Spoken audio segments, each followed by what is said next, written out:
Hello friends, in this video I'll show you how to put image behind text in Google Docs. Like and subscribe, support this channel. Let's get started.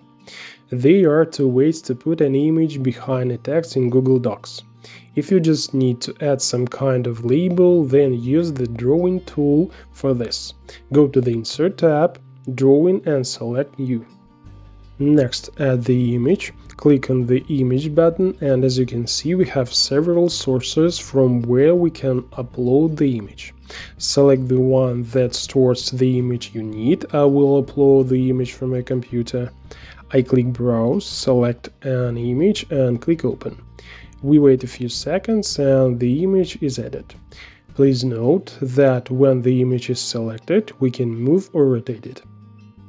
Okay, now let's add text on top of the image. Click on text box and add a text area anywhere in the image.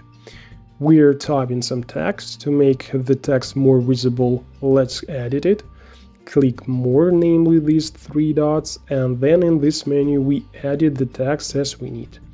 We change the font size, make it bold, underlined, change its color, position on the image, and so on. When the text is added, we can place it anywhere else in the image by simply pulling on the edge of the text area. When everything is ready, we click Save and Close, and the image with the text is immediately added to the document. Now the text is added and it cannot be shifted or deleted. This can only be done through the drawing menu. Great, now let's look at the case when the text has already been typed and our task is to position the image behind the text. In order not to retype or copy anything, we select any image and click Behind the Text option.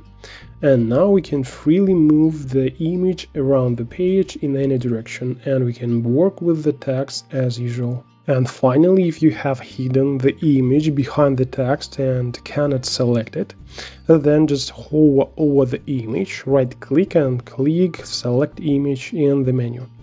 Now you can move it and edit it again. It's all, now you know some more. Thanks for watching.